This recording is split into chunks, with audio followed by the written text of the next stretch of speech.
Well, good morning and welcome to a lovely frosty cold morning here, and today is starting to get the seat in, to get the bumper off, get all the things prepared. So I've made a start. Let me turn the camera around. So yes, I've started here, taking, you see, the lamp cluster and the casing that goes below it. Also taken out from here, I'm not bothering to clean the van at the minute, the roads are so dirty, but you can see the two screws have been taken out. That's been they're sort of torque screws, I think. Bits and pieces over here. There's the other set over there. So yes, so torque screws. Those are the ones that came from the bumper. These are the fixings that were used on these casings below the lamps, and then it's just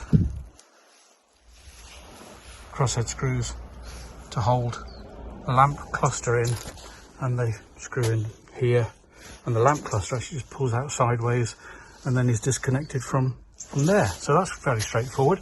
The next step is to get it up on ramps, and I need to get the spare wheel out and the carrier out so that I can undo the bolts underneath and then get this bumper slid out. So I shall come back, let me just zoom out a bit, there you are.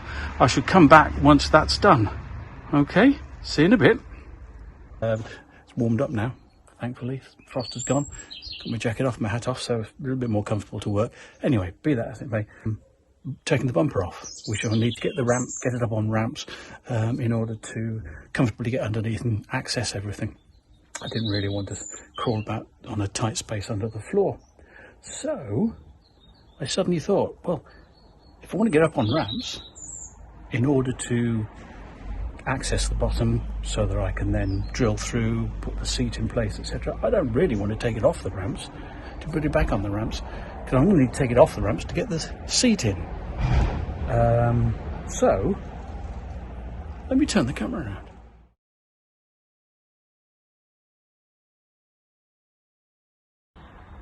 There we go then, and in a typically cowardly fashion, I didn't record putting it up on ramps just in case I made a mess of it, but as you can see, come around here and tip down, it's up on the ramps quite safely now.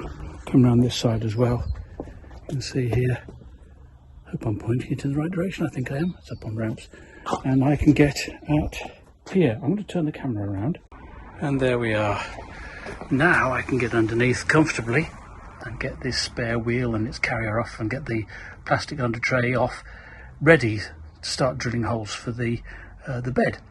Now, one thing I have learned quite quickly is, you can see here, this is the cover that is going to go eventually. It's just placed there again. I've still got the protective film on it, and I haven't put the trim and what have you on there because I hadn't decided what to do, whether I was going to use it or not. I have decided I am going to use it, but what I can't do is, if I come in here, there we are, that in that corner there, that's where the jack normally lives, and with this in here,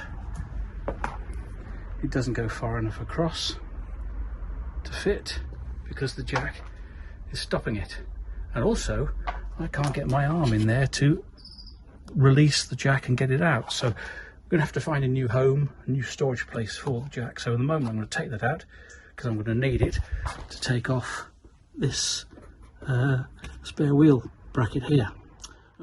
So I will take this out of the way for the moment and remove the jack in the corner there. I'll use it and then make that decision later. It might just be a matter of perhaps putting it into a case, a flexible case that can then be stored in a corner of a cupboard or something like that.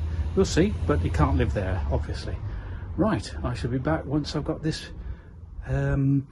what's it called? The bumper, that's the one, when the bumper's off. See you in a bit.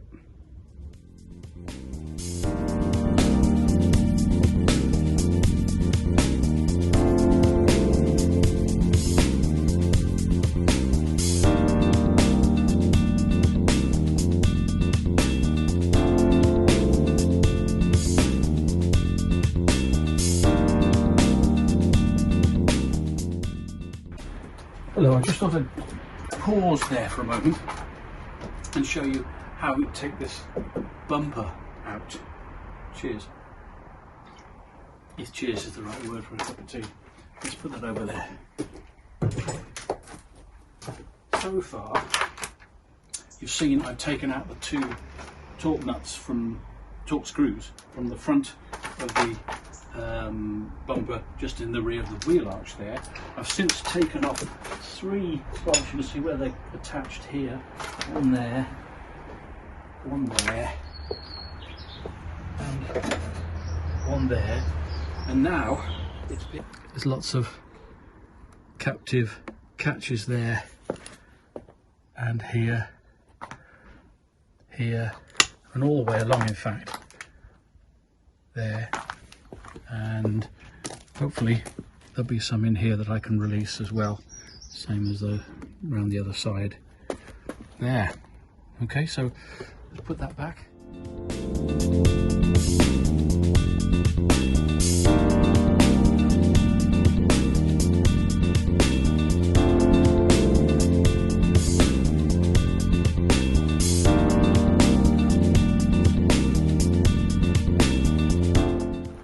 Oh, sorry, yes, I should say that also I needed to remove the sensors, reversing sensors, which were, you can see, in the holes of the bumper there, and they simply pulled out from their housing, and they're still connected. As you can see, they go into the bodywork in there, and they were held on to this crash bar which I've just taken off.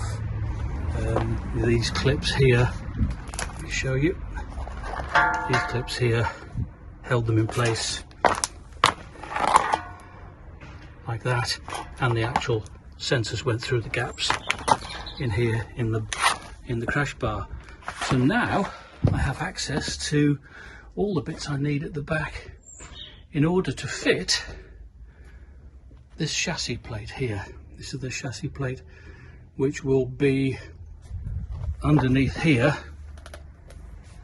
and drill through from the top on those 2 bars, and you can actually see there are pre-drilled holes in here for them, dust as well, but you see pre-drilled holes for them. Clear the dust off. Another one there, another one there, and the same on that bar there. They will drill through the floor and through there, and that chassis plate and those bars will hold the seat in place. You can see here there are these 2 plates, one on either side, which got captive bolts on. Those plates go into these rails here, and there are already, I expect you can see, already holes in there that those bolts will go through. Those are captive ones, but I will need to drill holes to accommodate these. Those holes don't exist. So, as this is actually quite a lump of metal, quite hefty, I'm going to need somebody to help me put that in place.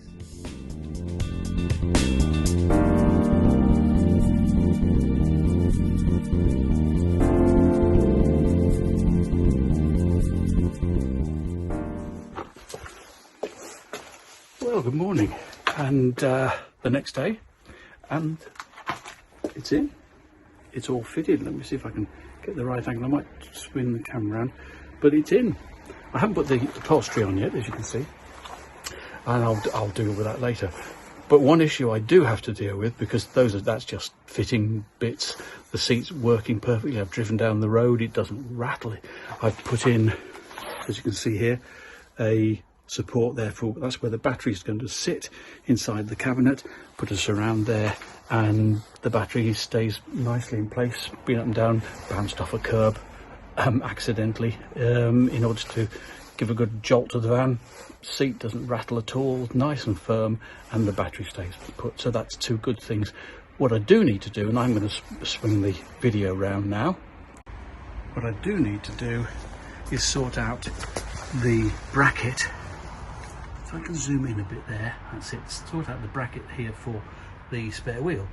Because one thing I didn't come across in any of the videos or online blogs or documents I read about fitting the seat was that, of course, when I have fitted, move this back a bit and zoom up, can just about see the edge.